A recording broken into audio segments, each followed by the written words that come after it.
Bagaimana jika tokoh-tokoh yang luar biasa di atas sana, kemudian mereka bersikukuh, masing-masing berbeda pendapat, masing-masing punya pendapat yang tidak searah, dan akhirnya yang menjadi korban adalah bisa-bisa adalah masyarakat.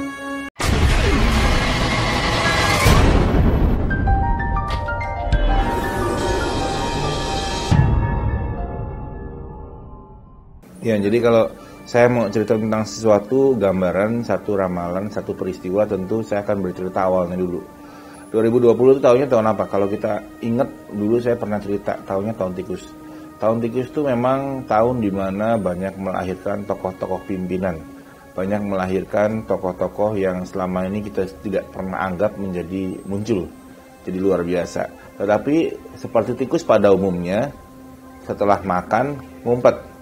Habis makan lari-lari ngumpet. Itulah yang terjadi di tahun ini manakala Covid menyergap, manakala sebuah wabah pagebluk datang, di mana orang pada masa ini yang terjadi adalah banyak ngumpet di rumah, banyak tinggal di tempat-tempat tersembunyi, sehingga banyak tempat umum yang kosong, banyak tempat yang selama ini ramai menjadi lenggang. Terutama beberapa waktu di awal kemarin, sebelum sekarang, 3 atau 4 bulan sebelum hari ini, itu yang mungkin menurut saya sedang parah-parahnya. Kalau sekarang sih udah kelihatannya masyarakat sudah kembali mendekati normal dengan konsep new normal.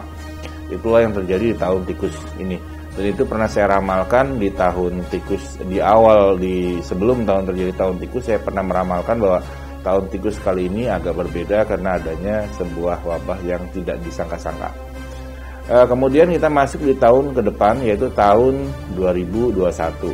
Tahunnya tahun apa? Kalau saya ditanya, tentu saya akan menjawab bahwa setelah tikus ada namanya tahun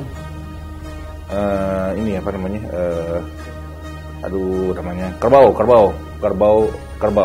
Kerbaunya kerbau apa? Kalau kita lihat dari unsur yang muncul, namanya logam. Kerbau logam itu adalah merupakan simbol dari pembaharuan, simbol daripada tumbuhnya benih.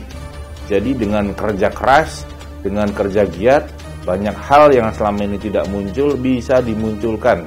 Benih-benih baru yang selama ini terpendam, dengan kita garok sawahnya, dengan kita kerok tanahnya menjadi gembur, dan akhirnya timbul tunas-tunas baru. Itulah yang nanti akan muncul di tahun 2021, di mana tahun ini adalah tahun kerja keras. Yang tidak bekerja nggak kebagian. Jadi kalau yang kita di tahun 2021 ini banyak bermalas-malasan, banyak cengar-cengir doang, mangap-mangap, menjulur-julurkan lidah, mangap-mangapin terus, itu tidak akan mendapatkan apapun. Tetapi kalau orang justru bekerja keras, pagi, siang, sore, sore, pagi, siang, malam, malam, pagi, siang, malam, 36 jam sehari, ada lebihnya sehingga dia bisa mendapatkan hasil maksimal. Jadi kalau saya katakan nama begitu, karena tahun kerbau, tahunnya pekerja. Tahun di mana orang-orang yang selama ini tukang tidur, tukang melet-melet tidak akan muncul dan tidak akan tampak di tahun kerbau di 2021. Banyak tokoh-tokoh yang disebut sebagai tukang nyinyir, tukang mengkoreksi orang lain padahal sendirinya tidak bisa, akan tenggelam. Yang akan muncul di tahun 2021 adalah benar-benar tokoh-tokoh pekerja. Bukan cuma bekerjanya pakai mikir, tapi pakai otot. Jadi tahun ini benar-benar tahun yang merupakan tahun kerja keras, menggarap baru, mengkoreksi baru, sehingga terjadi perbaikan terutama dari sisi perekonomian. Kemudian dari sisi politik, namanya simbol yang muncul itu adalah kerbau. Kerbau itu kalau kita gambarkan, banyak orang yang kehilangan akal sehat. Banyak orang yang pola berpikirnya menjadi ngeblank, ya. Kalau kita simbolnya kerbau kurang lebih begitu. Banyak ototnya dibanding otaknya. Kadang-kadang saya melihat di sini bisa terjadi beberapa kekisruhan, dan itu terjadinya karena tidak bisa mengendalikan diri, tidak bisa mengontrol otak.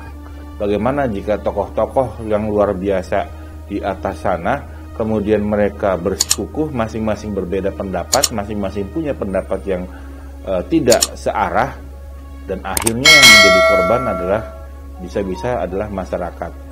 Yang terjadi adalah adu otot, bukan adu konsep dan otak, tetapi adu otot.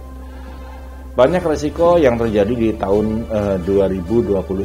Selain sisi perbaikan, tapi juga ada sisi-sisi yang menurut saya perlu pencermatan.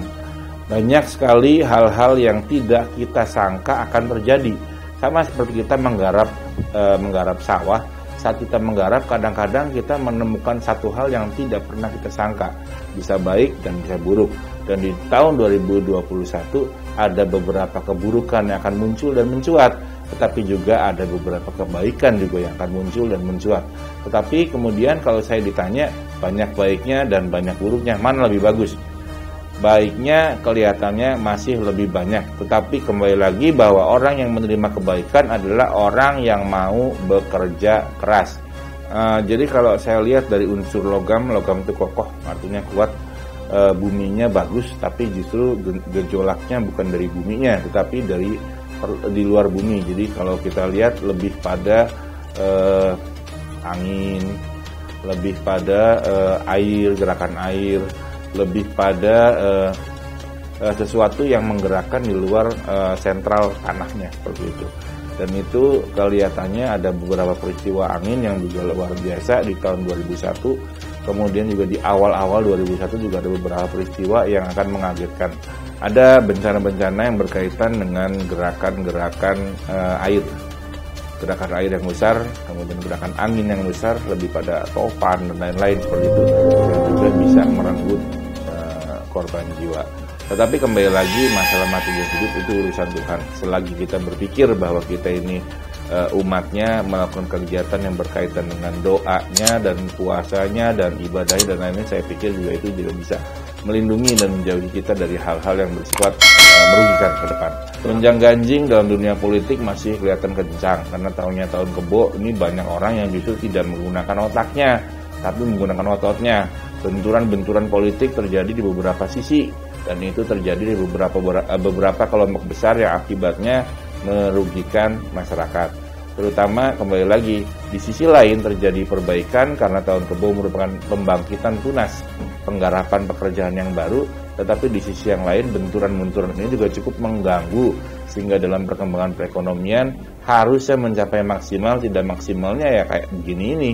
Karena mereka yang akhirnya saling berebut, saling sikut, saling menentukan, saling merasa hebat sehingga dalam ke depan perkembangan pergolakan itu kelihatannya akan menjadi-jadi. Dan saya melihat lebih pada gerakan-gerakan yang berkaitan dengan fisik. Di tahun depan itu yang terbongkar semakin banyak karena tanduk kerbau itu tajam. Jadi di sisi lain ada kelompok-kelompok masyarakat yang justru mengungkap hal-hal baru berkaitan dunia perkorupsian. Korupsi itu macam-macam bentuknya dan ada beberapa progres yang terjadi di lapangan berkaitan dengan kemasyarakatan yang selama ini terpendam, tersimpan, rapih, baik-baik. Nah di tahun kerbau itu akan tercungkil, akan muncul karena tanduk kerbau itu tajam dan begitu dia terangkat akan menjadi luar biasa, tidak bisa diredam. Jadi banyak seperti yang kita ketahui, kadang-kadang ada peristiwa yang harusnya muncul ternyata hilang, ada harusnya peristiwa yang harusnya hilang ternyata muncul. Tergantung bagaimana kebijakan yang terjadi kala itu. Tetapi kembali lagi di tahun ini, di tahun 2021, banyak peristiwa-peristiwa yang selama ini tidak kita prediksi, yang kita anggap itu sudah menjadi hal yang hilang, muncul dan kelihatannya menjadi sebuah topik hangat dan akan menjadi sebuah keributan, kegaduhan yang baru. Kalau ke peristiwa narkoba saya rasa masih ada, tapi tidak seperti tahun sebelumnya. Justru yang muncul itu kegaduhan, keributan, peristiwa-peristiwa pemukulan, dan ada yang terjadi antara tokoh X dan tokoh B yang kelihatannya perseteruan lama menyangkut perempuan dan di tahun 2021 menguak. Kemudian sampai masuk ranah hukum dan akhirnya salah satu pihak masuk penjara.